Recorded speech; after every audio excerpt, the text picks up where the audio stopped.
Bien-aimés dans le Seigneur, le jour s'est levé. C'est le moment de dire à notre Dieu, Alléluia. Que le Seigneur de la paix vous donne lui-même la paix en tout temps et de toutes les manières. Que le Seigneur soit avec vous tous. Amen. Prions Dieu. Nous vous invitons, bien-aimés, à prier. Seigneur Jésus, le grand jour s'est levé.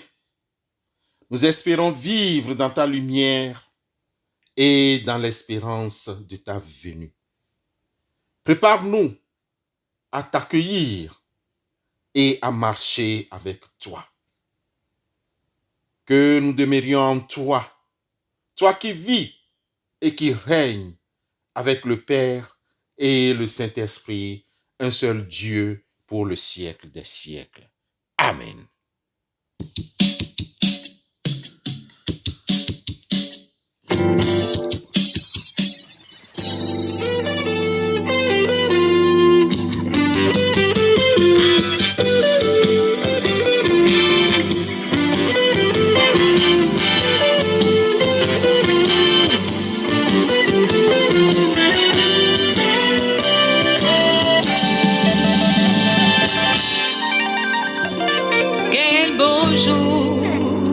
Devant ta face, tous tes rachetés apparaîtront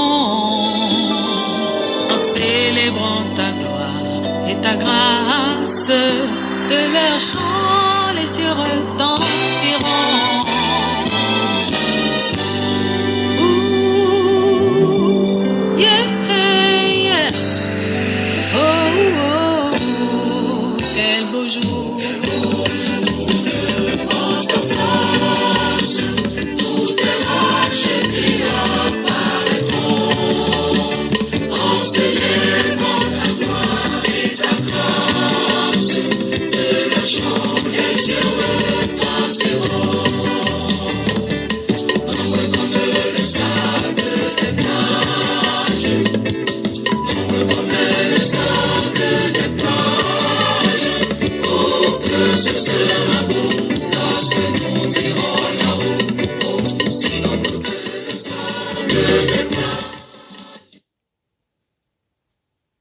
Bien-aimés dans le Seigneur, le texte qui est proposé pour notre méditation ce jour est tiré du livre de Malachie, chapitre 3, verset 6.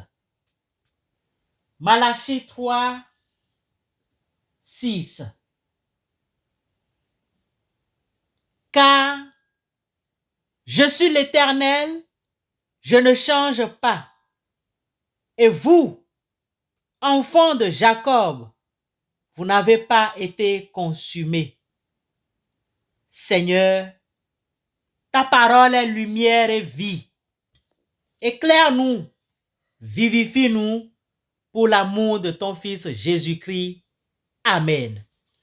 Bien-aimés dans le Seigneur, chers frères et sœurs en Christ, nous parle encore aujourd'hui. Il dit qu'il est l'Éternel. Il ne change pas. Malachie 3, le verset 6. Bien-aimés,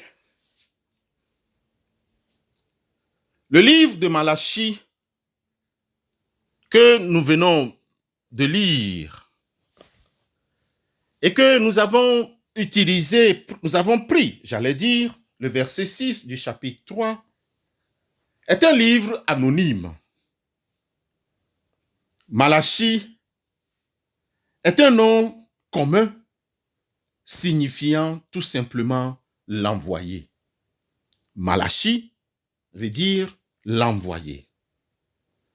Et il n'y a dans ce livre aucun renseignement sur son auteur. Plusieurs hypothèses demeurent hypothèses, mais ces hypothèses ne permettent pas d'identifier cet anonyme à un personnage connu. On pense que ça peut être Esdras. Mais cette hypothèse est vraiment fragile. Au cours de notre enseignement de ce matin, 2 points retiennent notre attention. D'abord, dans un premier temps, nous allons présenter le livre de Malachie dans son contexte historique, son contexte géographique, et ensuite, nous allons expliquer pourquoi notre Dieu est immuable. Pourquoi il dit « Je suis l'Éternel, je ne change pas ».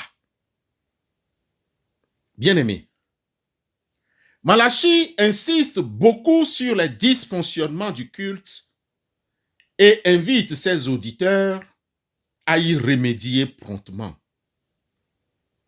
On retrouve dans ce livre des grands thèmes comme donner les dîmes, immoler des bêtes en bonne santé, mais aussi ce qui est le plus choquant et qui retient notre attention est que Malachie dénonce les fraudes qui sont des vaines tentatives de tromper Dieu. D'où la question se pose. Peut-on tromper Dieu? Le prophète considère que les Israélites qui épousent une païenne trahissent leur ancêtre. Il s'inscrit dans la perspective des livres d'Esdras et de Néhémie et blâme en particulier ceux qui repudient leur épouse juive pour épouser une étrangère.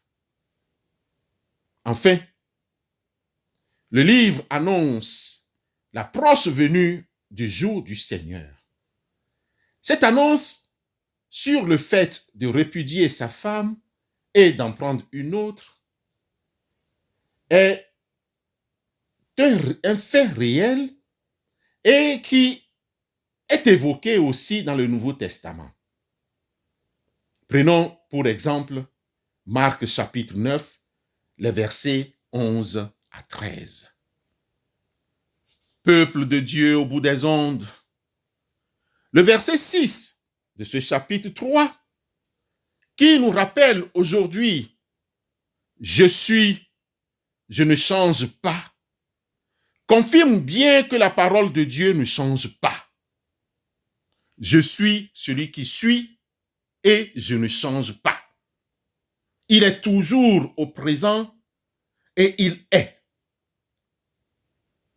Le ciel et la terre passeront, mais mes paroles ne passeront point, a dit Jésus dans Matthieu 24, le verset 35.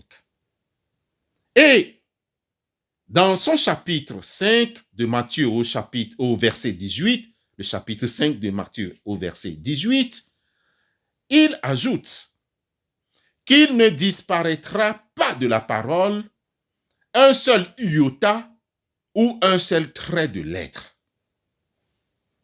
Dans notre enseignement ou étude de ce matin, nous devons constater que la parole de Dieu ne change jamais.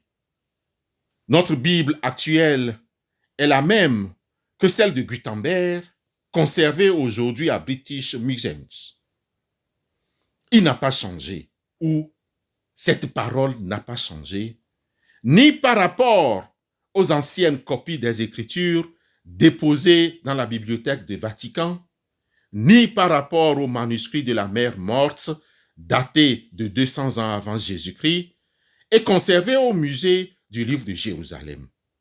Il n'y a aucun changement par rapport à ces plus vieux manuscrits de l'histoire de l'Écriture découvertes à Qumran. Bien-aimés, notez aussi que plus de 2000 ans d'écart et pas un seul changement de fond.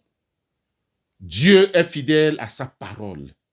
Le texte reste tel dans son fond, alors que le vocabulaire change en fonction des contextes et des périodes, mais le fond demeure toujours le même. Ainsi, Dieu et sa parole, en elle-même, ne changent pas. J'allais parler ici de la parole qui sort de la bouche de Dieu. De ce fait, dans sa prophétie, Malachie parle d'un messager que l'on peut identifier à Jean-Baptiste. Malachie 3, le verset 1, Matthieu 11, 10, et dans la seconde venue du Seigneur, Malachie 4, le verset 5, il dit que le Seigneur doit revenir. C'est dans ce contexte que Malachie déclare: je suis l'Éternel, je ne change pas. Ainsi, à partir de cette déclaration qui vient de la part du Seigneur, où le Seigneur utilise la bouche de Malachie, Malachie alors est en train de préparer ses compatriotes à accepter ce Dieu si fort qui était, qui est et qui vient, qui est toujours immuable. Tout passe, sauf Dieu demeure éternel. C'est pourquoi nous l'appelons éternel, parce qu'il n'a pas de fin. Il n'a ni commencement ni fin. Il est là. Le propre de ce qui est éternel est que cela dure toujours et reste sans changement. Pourtant, j'ai eu l'occasion de lire qu'au Pérou, des montagnes avaient perdu leur neige éternelle, et en Islande, des glaciers millénaires sont en train de disparaître. Les causes: la pollution et le réchauffement de la planète. L'éternité n'appartient en définitive qu'à Dieu. Cette vérité est hautement rassurante dans un monde où même la neige éternelle n'est plus. C'est face à cette constatation que nous pouvons mesurer la justesse des propos de Jésus. Le ciel et la terre passeront, mais mes paroles ne passeront pas. Matthieu 24, le verset 35. Tout bouge et change si vite qu'aujourd'hui que ce qui est constant devient rassurant. Même les vérités d'hier semblent improbables aujourd'hui et les mensonges d'hier ont quasiment obtenu le salut, le statut de vérité. Or, une vérité qui change n'est pas une vérité. Tout juste, n'est-ce pas, une mode dont la particularité est de se démonder. Avoir un Dieu éternel et immuable, c'est posséder enfin une base solide sur laquelle il est possible de construire durablement. Nous pouvons construire notre foi à partir de ce Dieu qui ne change pas. Et ce qui est bouleversant, c'est que cette base se situe en haut plutôt qu'en bas. Jacques écrit avec talent: toute grâce est excellente et tout don parfait descendent d'en haut du Père des Lumières, chez lequel il n'y a ni changement, ni ombre de variation. Jacques 1, le verset 17. Si Dieu ne change pas, les lois morales de Dieu aussi ne changent pas non plus. Les 10 commandements n'ont pas changé. Ils ont été donnés à Moïse, voici un peu plus de 4000 ans, mais n'ont pas changé. Tu ne voleras point, tu ne tueras point. Jésus-Christ n'a pas aboli la loi. Les apôtres n'ont pas changé la loi de Dieu. La loi et les commandements de Dieu demeurent. Dieu n'a jamais changé d'avis sur le meurtre ou sur l'adultère, la convoitise, l'idolâtrie. Dieu ne vieillit pas. Il ne change pas avec le temps. Dieu a toujours exactement même avis sur le péché. Le péché est la transgression de la loi. C'est le mal qui ronge notre monde. Bien-aimés, ce mal ronge non seulement notre monde, mais aussi nos familles, nos couples, nos gouvernements, nos institutions, nos organismes humains et philanthropiques. La réalité est que, tel que l'on affirme aujourd'hui que la meilleure manière de s'enrichir est de faire de l'humanitaire. C'est abominable. Plusieurs grosses sociétés internationales s'enrichissent sur le dos du tiers-monde ou bien sur le dos des pauvres, sous le couvert de l'aide humanitaire. Le péché ronge partout et nous voici, j'allais dire, dans cette situation. En constatant que notre génération et plusieurs autres avant nous connaissent et subissent des changements, de rapides révolutions sur tous les plans et dans tous les domaines, il y a de quoi sombrer dans l'inconstance et le double permanent. Une insécurité devant ces changements naissent en nous. Avec le temps qui passe, nous avons été les témoins de nombreux bouleversements et de changements inouïs. Notre siècle a vu plus de progrès dans toute l'histoire qui a précédé notre génération. Tenez, l'ordinateur, l'informatique, l'électronique, les GSM, les portables, les nouvelles technologies de l'information et de la communication, le terrorisme, les nouveaux médias. Et encore, on parle aujourd'hui de la pandémie, ont bouleversé la vie quotidienne de chacun d'entre nous.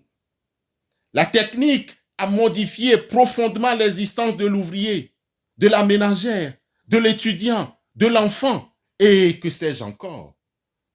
La médecine a fait des progrès remarquables et merveilleux, mais il reste toujours à faire, malgré ce grand pas révolutionnaire. L'astronautique a connu des développements prodigieux, des bouleversements ont aussi ébranlé le domaine moral, l'homosexualité, le lesbianisme, c'est-à-dire la tendance à éprouver de l'attirance sexuelle pour les personnes de son propre sexe, sont quasi passées dans les mœurs et trouvent leur place officielle dans nos institutions et ailleurs. Le domaine religieux a vu éclater un grand changement. Le nombre de sectes dont le caractère est de plus en plus dangereux. Le monde bouge et se fissure. Au-delà de ces bouleversements, au-delà de ces révolutions et de tous ces chambardements, nous avons besoin de la vérité. Nous avons besoin des certitudes qui ne changent pas, des références stables sur lesquelles nous pouvons nous appuyer pour vivre et espérer.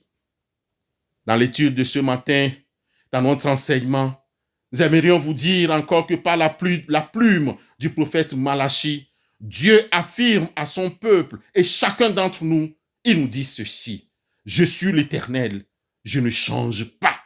Malachi chapitre 3, le verset 6. Les théologiens appellent cette doctrine la doctrine de l'immuabilité de Dieu. Dieu ne change pas. Il demeure tel qu'il est. De même, la Bible nous affirme Jésus-Christ est le même hier, aujourd'hui, éternellement. Hébreux 13, le verset 8. Bien-aimés, peuple de Dieu au bout des ondes, quelle attitude retenir? Que faut-il faire? Rester et ne rien faire parce que les changements nous tétanisent. Rester et ne rien faire parce que les changements nous tétanisent. Ou bien, nous allons suivre le vent de changement pour dire que nous sommes modernes. Mais non, non, non.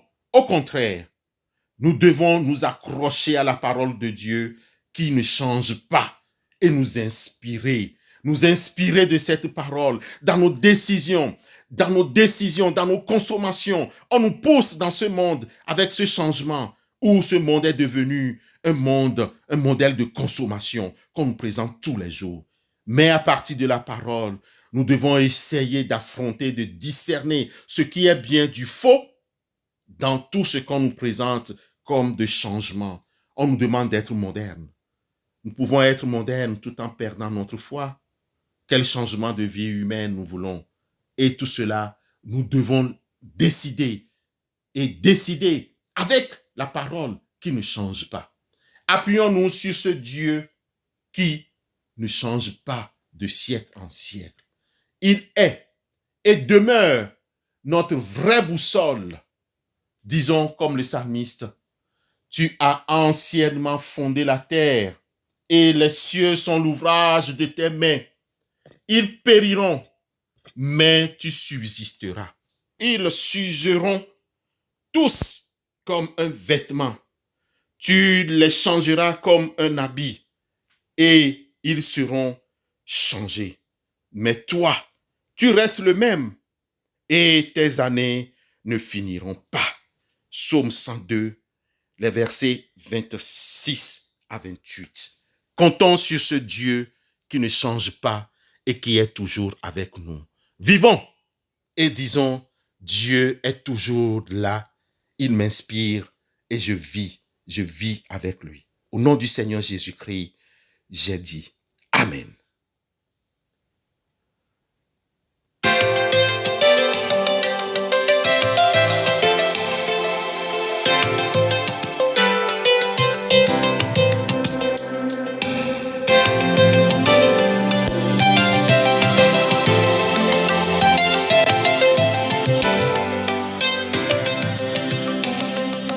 Dieu ne change pas, Dieu ne change pas, il est le même éternellement. Dieu ne change pas, Dieu ne change pas, et il nous aime depuis la nuit des temps. Dieu ne change pas, Dieu ne change pas, mais à Noël, il y a 2000 ans. Dieu a fait un pas, Dieu a fait un pas, il nous a fait un don sans précédent. Dieu ne change pas, Dieu ne change pas, mais à Noël, il a livré son plan. Dieu a fait un pas, Dieu a fait un pas, c'est le début du Nouveau Testament. Bien-aimés dans le Seigneur, après ce message riche en enseignements, prions Dieu. Seigneur Dieu, tu es toujours le même éternellement et à jamais, que ce soit dans ton être, dans tes perfections ou dans tes promesses, car tu es l'Éternel. Tu ne changes pas. Et tu viens de nous le rappeler encore dans Malachie 3:6. Toute grâce excellente et tout don parfait descendent d'en haut du Père des Lumières, chez lequel il n'y a ni changement ni ombre de variation, tel que l'épître de Jacques le confirme. En tant qu'humains, nous sommes changeants, nous grandissons, vieillissons et mourons corporellement. Nous aimons un jour et détestons le lendemain. Nous sommes en constante évolution et changeons régulièrement de plan et d'envie. Dieu, tu demeures toujours invariable et reste égal à toi-même. Tu es comme l'image d'un rocher qui apporte force et sécurité. Père, nous nous tournons vers toi et nous te rendons grâce pour le don de la vie et pour l'amour dont tu nous aimes chacun personnellement. Nous voulons te dire notre confiance que tu es auprès de nous en ce moment de grande souffrance et que tu nous assistes d'une manière que nous ne connaissons pas. Seigneur Dieu, que ton sang béni lave, purifie et restaure tous ceux qui dans leur corps souffrent. Esprit Saint, conduis chacun sur un chemin de vérité, de liberté et d'amour. Nous te demandons d'agir avec puissance dans chacune de nos vies. Seigneur Jésus, nous voici devant toi aujourd'hui pour t'ouvrir notre cœur. Toi seul es capable de venir à notre secours. Nous savons que tu peux nous combler de ta bénédiction. C'est pourquoi nous nous remettons entièrement à toi. Vois ce que nous sommes. Contemple nos failles et aide-nous à devenir meilleurs. Nous avons foi en ta promesse d'amour, de ne jamais nous abandonner, Seigneur. Pardonne-nous, Seigneur, pour nos péchés et toutes les fois où, pensant bien agir, nous avons commis des fautes. De nombreuses fois, nous nous sommes éloignés de ton amour sincère. Toi qui nous aimes sans condition, pardonne-nous, délivre-nous, Seigneur, de toutes ces chaînes qui nous font souffrir dans ce monde. Nous t'implorons de semer en nous humilité, amour et confiance. Nous voulons sentir ta présence à nos côtés et être rassurés par le pouvoir de ta croix. Toi seul nous donnes la vie en abondance. Grâce à ton amour, nous nous sentons pardonnés, purifiés et libérés. Donne-nous ta force et ton pouvoir maintenant et pour les jours à venir. C'est avec ton amour et ton pardon que nous pouvons avancer. Nous voulons sentir ta présence, ta paix et ta joie à chaque moment de notre vie. Mais surtout, Seigneur, envoie-nous ton Esprit Saint, ton Esprit consolateur, afin qu'il nous guide et que nous puissions cheminer à ta rencontre, confiants en ton pardon et en ton amour. Pour les malades qui sont dans les hôpitaux et qui passent des jours dans la souffrance, pour ceux qui agonisent et meurent en cette période difficile et pour tous ceux qui les soignent, Seigneur Jésus, nous te prions. Pour les angoissés qui ne trouvent pas le sommeil et dont la nuit est interminable, pour ceux qui sont tentés de mettre fin à leur vie, et pour tous ceux qui se mettent à leur écoute, Seigneur Jésus, nous te prions. Pour les prostituées dont on achète l'amour dans l'obscurité de la nuit, pour ceux qui sont pris au piège du vice et de la drogue dans les ténèbres, Seigneur Jésus, nous te prions. Pour ceux qui sont en prison, pour ceux que l'on torture, Seigneur Jésus, nous te prions.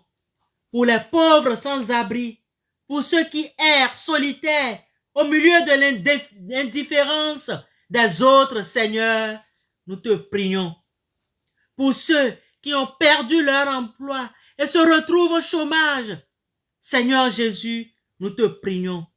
Pour les aveugles dont la nuit n'a pas de fin, pour les malades mentaux, dans la nuit de leur folie, Seigneur, aie pitié de nous, nous te prions, car nous avons l'assurance que le Seigneur ne nous abandonnera jamais et que son amour pour nous ne changera pas.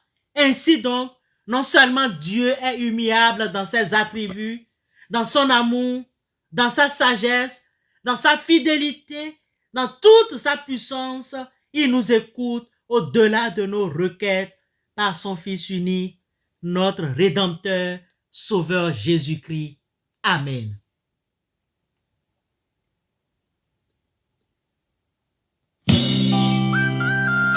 Chantez à l'Éternel un cantique nouveau. Élevez Jésus, le roi.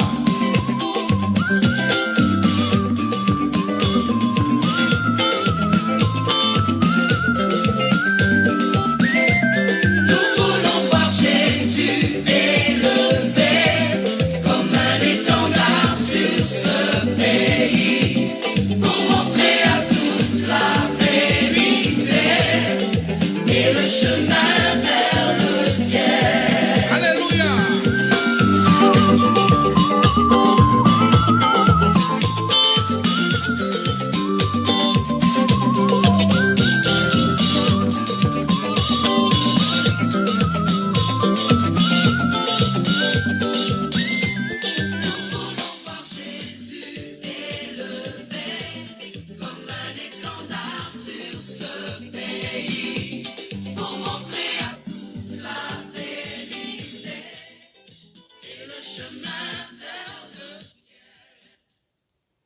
Oui, bien-aimés dans le Seigneur, écoutons l'exhortation qui nous dit ce qui suit. Je suis l'Éternel, je ne change pas. Recevons la bénédiction de la part du Seigneur. Éternel Dieu, nous te remercions pour cet instant. Bénis-nous. Commence cette journée avec nous et sanctifie-nous. Que la grâce de notre Seigneur Jésus-Christ, l'amour de Dieu le Père et la communion bienfaisante du Saint-Esprit demeurent sur chacun d'entre vous. Bonne journée sous le regard du Seigneur. Amen.